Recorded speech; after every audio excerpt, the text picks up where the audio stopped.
नमस्कार। आज हम देखेंगे साहब हरिंद्रानंद शिव को गुरु बनाए और जन जन को प्रसाद के रूप में वितरण कर दिया।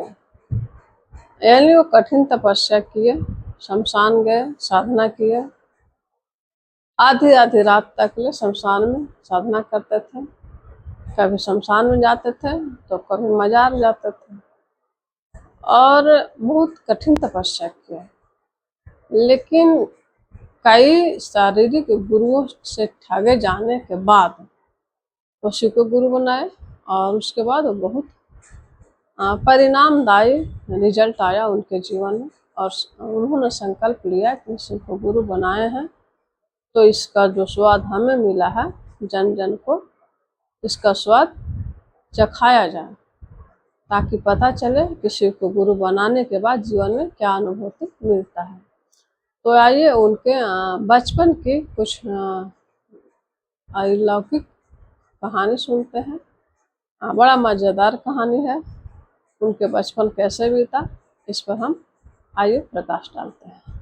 साहब के पिताजी डीओ थे, एक जिला के शिक्षा विभाग का मालिक, यानी बॉस थे, हेड बॉस शिक्षा विभाग का, जिला शिक्षा पदाधिकारी। तो उनका बदली हो गया था दरभंगा में वो रहते थे 2 मंजिला मकान में, रोड के किनारे। साहब भी बचपन में अपने पिताजी के पास ही थे। इनका भी नामांकन हो गया था डीएवी स्कूल में। तो साहब के पिताजी माता के उपासक थे, इसलिए इनके पास अघोरी का आना जाना इनको पसंद था। एक दिन की बात है कि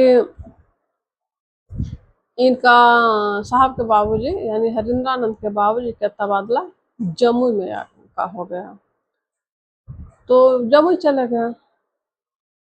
अब एक दिन की बात है कि दफ्तर का काम निपटा करके उनके बाबूजी घर आ गए जल्दी से, और शाम को आवास में बगीचे में बैठ करके अपनी पत्नी के साथ बातचीत कर रहे थे, यानी हरिंद्रानंद की माँ के पास।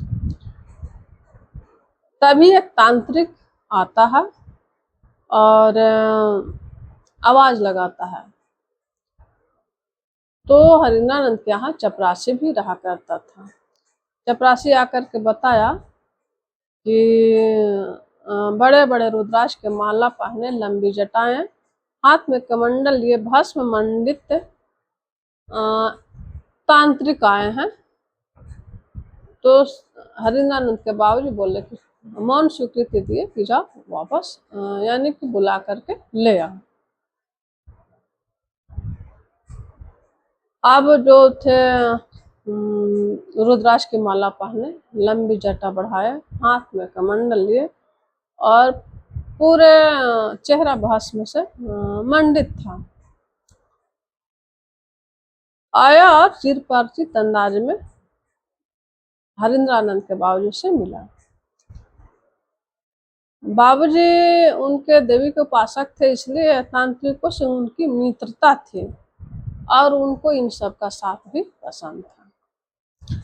अब आइए देखिए हरिंद्रानंद की बचपना। वो बताते हैं हरिंद्रानंद की 7वीं कक्षा के हरिंद्र अभी स्कूल से लौटे ही थे, माँ ने वहां आने की आवाज लगाई। हरिंद्रानंद स्कूल से लौटे तो माँ ने उनको बुलाया। जल्द ही हाथ पर धो करके बाबूजी के बगल वाला सीट पर कुर्सी रखा हुआ था, वहां धड़ाम से आकर के बैठ गए। वहीं पे तांत्रिक बैठा हुआ था।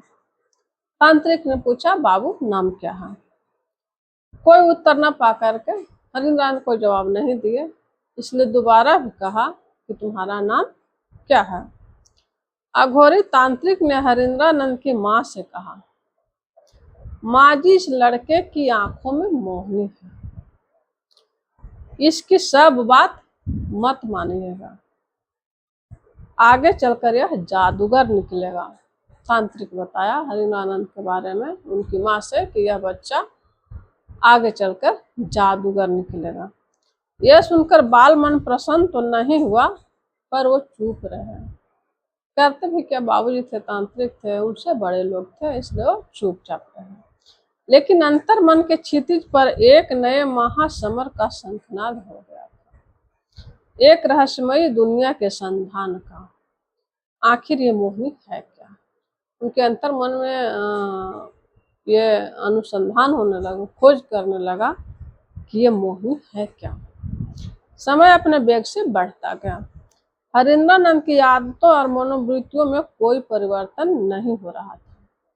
ऐसा लग रहा था जैसे उनके भीतर अलौकिक अन्वेषण का कोई आशा दीप प्रज्वलित हो रहा है। वो खोज में लगे हुए थे, खोजी प्रवृत्ति हो गए थे। वो खोज रहे थे कि आखिर मोहिनी है क्या। सुंदरता, प्रकृति की सुंदरता में चार चंद लगाने के लिए बसंत आ गया। समय बीता, बसंत ऋतु आ गया। आम्र की बउराइयों ने शहद से भी मीठी खुशबू हवाओं में फैला रखी थी। पेड़ों की डालियों में नई कोपल फूट चुके थे।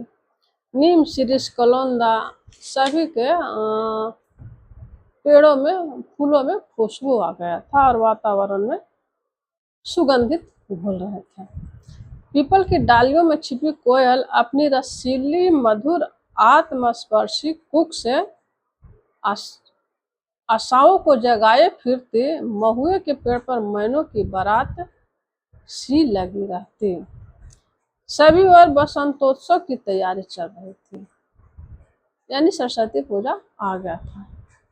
सरस्वती पूजा की तैयारी के लिए स्कूल में 1 रुपया चंदा देना था। सुबह बड़कू टिफिन और किताबों से भरा बस्ता लिए पिताजी के आवासीय कार्यालय में। स्कूल में उनको 1 रुपया चंदा देना था। उन्होंने देखा कि वे किसी से बातें कर रहे हैं। वहां बैठा व्यक्ति कागज के एक टुकड़े पर कुछ लिखकर उसे जला रहा था। फिर जले हुए टुकड़ों को अपनी बाएं बाह पर रगड़ने लगा। जो वहां अघोरी था वो क्या कर रहा था कि कुछ लिखा कागज के टुकड़ा पर, उसको जला दिया और जले हुए राख को अपनी बाईं बाह पर रगड़ने लगा। अजनबी द्वारा कागज के टुकड़ों को रगड़ते ही उसकी बाह पर तारीफ भर आई। तो आश्चर्य की बात है कि कुछ कागज पर लिखा और कागज पर जलाया, फिर बायां हाथ पर रगड़ा और रगड़ने के बाद तारीफ भर आए। तो अदृश्य जगत की बात है। कमरे में जो घटित हो रहा था उसे देखकर उनकी आंखें उत्सुक तो हुई, किंतु न जाने किस कारण अचंभित बाल मन सहसा उठा। बाबूजी क्या ठग के चक्कर में पड़े हुए हैं। बोल ही दिए कि सब ठग है, लेकिन उनके बाबूजी को उस बात पर भरोसा था। आगंतुक के प्रति ऐसी तीखी टिप्पणी बाबूजी को अच्छी नहीं लगी, क्योंकि वही बुलाए थे, उनसे बात विचार करते थे, उनसे कुछ परेशानी होता था पूछते थे, कुछ जिंदगी के बारे में उनसे राय विचार विमर्श करते थे। तो अगर कुछ उनके बारे में टिक्का टिप्पणी करे तो अच्छा नहीं लगेगा। उन्होंने फौरन चंदे का 1 रुपया देते हुए कहा, आप स्कूल जाइए।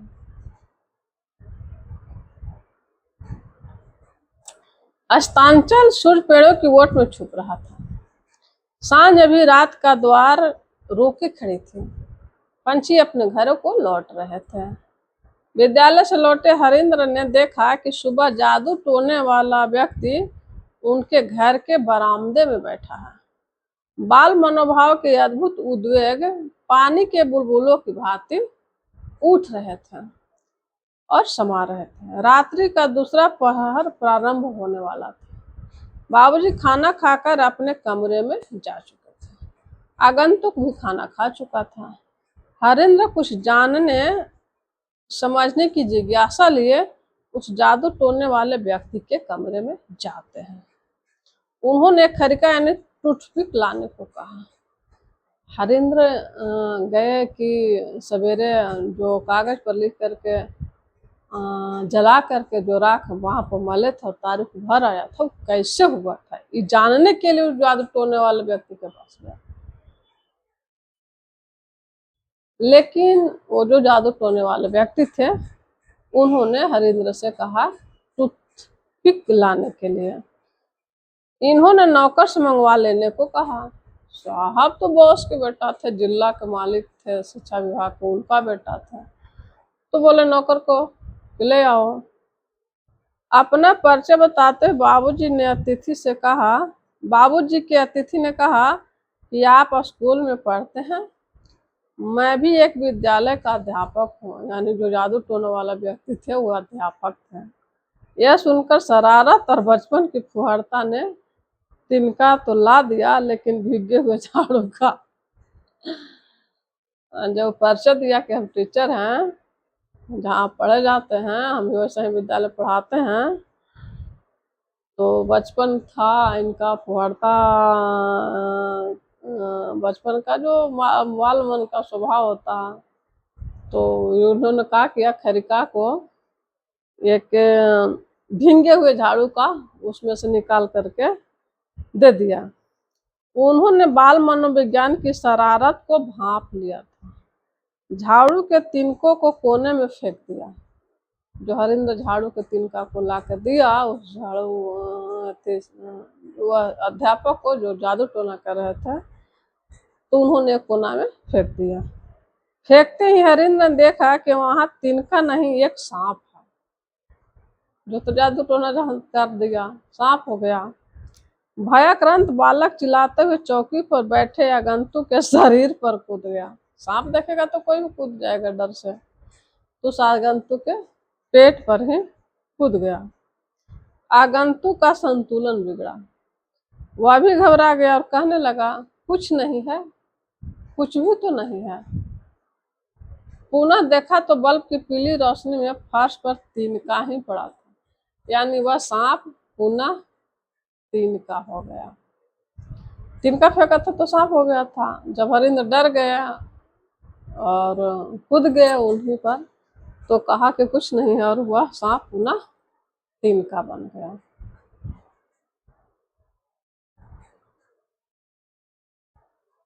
दूसरे दिन थी बसंत पंचमी, ज्ञान की देवी माँ शारदा की पूजन। चारों ओर हर्ष विलास था। बच्चे लाल पीले हरे कागज के टुकड़ों से विद्यालय को प्रांगण को सजा रहे थे। कुछ फूल मालाएं सजाने में और कुछ मिठाइयां प्रसाद बांटने में लगे हुए थे। जहां बिना वादनी के आशीर्वाद से अंधकार से प्रकाश में जाने का मार्ग प्रशस्त हो रहा था, वहीं दूसरी ओर भ्रम और विस्मय में डूबे हरिंद्र अपने ज्ञान की परिधि को विस्तृत करने में लगे थे। भीतर से बाहर तक द्वंद्व में फंसा मन बार बार सोच रहा था, आखिर तिनका कैसे बना सांप, और सांप से फिर कैसे तिनका बन गया। काल्पनिकता और वास्तविकता के संघर्ष ने चाहत को और तीव्र कर दिया। बाबूजी ने अध्यापक को ट्यूशन पढ़ाने के लिए घर पर ही रख लिया था। जो जादू टोना वाला व्यक्ति था उसको घर पर ही हरिंद्रानंद को ट्यूशन पढ़ाने के लिए रख लिया था।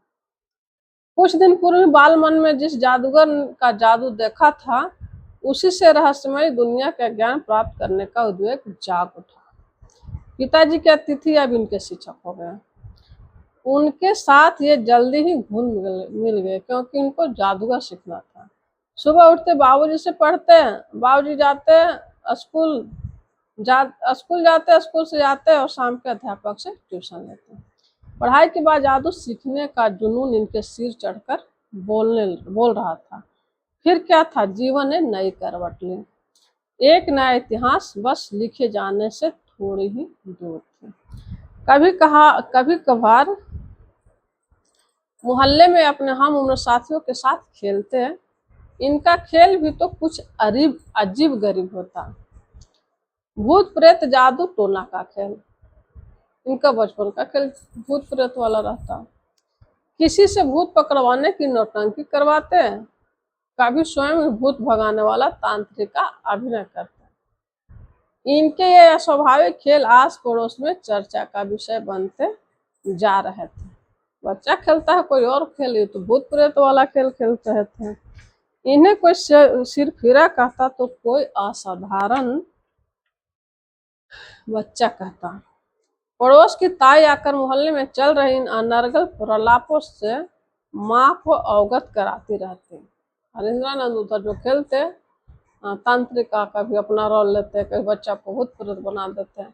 इन सब का जो गांव के ताई लोग थी वो इनके माँ से आ करके कुछ काना फूसी करती और बताते हैं। उनकी बेबस अश्रुपूरित आंखें चुपचाप सब कुछ देखती सुनती रहते। अब उनके बेटा था कुछ इस तरह का तांत्रिक व्यवहार करता था तो वो देख के सुन के चुप हो जाते थे। माँ तो माँ होती है, उससे बहुत खीज होती जब उसके कलेजे के टुकड़े को कोई सिरफिरा जोगी और अघोरी कहता। कोई माँ को तकलीफ लगेगा। माँ अक्सर समझाया करती, लेकिन क्या करते हरिंद्र, कुछ ऐसी ज्योति ही जग गई थी अंतस में। माँ कहती, बड़कू मैं तुम्हारी कौन सी बात नहीं मानती, क्या तुम मेरी एक भी बात नहीं मान सकते? इस पर तपाक से बोलते हैं, माँ मैं चमत्कार सीखना चाहता हूँ, इसमें हर्ज क्या है? चमत्कार अगर सीखूं तो आखिर आदमी ही तो सीखता है ये सब, कोई भी चमत्कार करता तो आदमी तो करता है। कल ही स्कूल में सर पढ़ा रहे थे, ईश्वर सर्वव्यापी है, सभी जगह है, सबका है, वह सब कुछ कर सकता है, तो क्या मैं नहीं देख सकता उसे? जब सब में है, सब जगह है, तो क्या मैं उसे नहीं देख सकता? वह कहाँ बैठकर देखता है, कैसा रूप रंग आकार है उसका, यानी वो कहाँ रहता है, कैसा रहा है उसका रंग रूप आकार, वो हमको देखना है, तभी हम भी जाने हैं उसको, यानी हम देखेंगे तब जानेंगे कि महादेव है। वहां उनके प्रश्नों की श्रृंखला को बस सुनती और अनुत्तरित रह जाती।